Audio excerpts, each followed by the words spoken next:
Trump is hiding the truth about the war in Iran. Opinion by the Editorial Board. March 21st, 2026.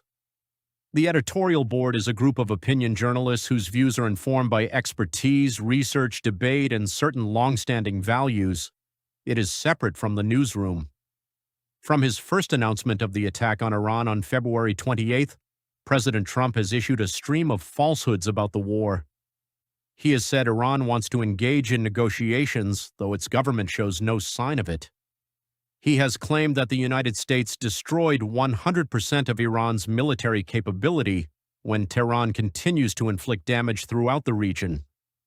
He has said the war is almost complete, even as he calls in reinforcements from around the globe. Lying is standard behavior for Mr. Trump, of course.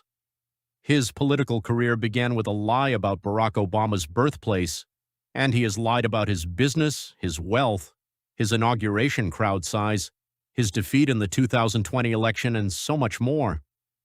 A CNN tally of Mr. Trump's falsehoods during one part of his first term found that he averaged 8 false claims per day. Many people are so accustomed to his lies that they hardly notice them anymore. Yet lying about war is uniquely corrosive.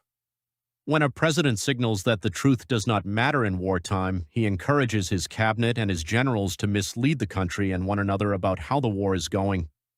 He creates a culture in which deadly mistakes and even war crimes can become more common.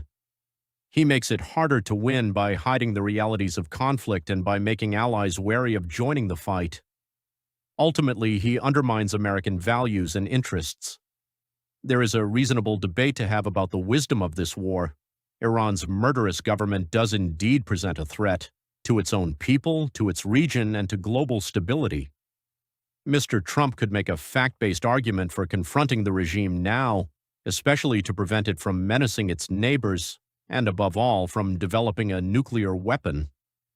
We are skeptical, but we acknowledge that there is a case to be made. Mr. Trump is not making it. Instead, he has lied about the reasons for the war and about its progress, in an apparent attempt to disguise his poor planning and the war's questionable basis. The president was only a few minutes into his February 28th announcement of the start of the conflict when he offered an obviously contradictory rationale for it.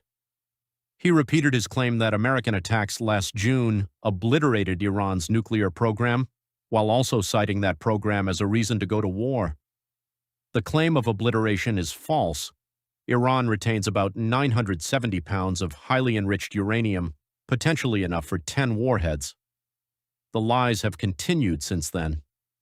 Days later, Mr. Trump said the U.S. military had a virtually unlimited supply of high-end munitions. The Pentagon, nevertheless, has had to withdraw weapons from South Korea to sustain its efforts in the Middle East. He has also asserted that nobody believed Iran would retaliate by attacking Arab countries. On Monday, he said that, no, the greatest experts, nobody thought they were going to hit neighboring countries. In truth, some experts had warned of precisely this scenario. In another instance, Mr. Trump has used false information to continue his alarming penchant to portray people who contradict him as un-American. Last weekend, he posted an allegation that Iran, working in close coordination with the fake news media, had spread fake videos of an American aircraft burning in the ocean.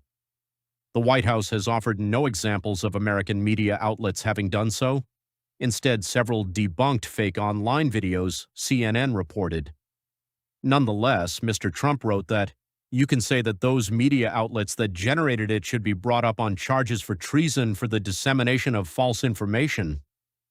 A shocking falsehood came on March 7th when Mr. Trump claimed in his typically offhand way that a strike on an elementary school in the town of Mainab during the first hours of the war was done by Iran. The attack killed at least 175 people, most of them children. The U.S. military has conducted an investigation and preliminarily concluded that an American missile mistakenly hit the school. The military deserves credit for its honesty. The commander-in-chief, however, still has not retracted his statement. This pattern is an echo of the wars in Vietnam and Iraq, when small lies grew into bigger ones, such as the covered-up massacres in My Lai and Haditha. The consequences of those untruths were long-lasting. Americans' faith in government never recovered from the deceptions of Vietnam.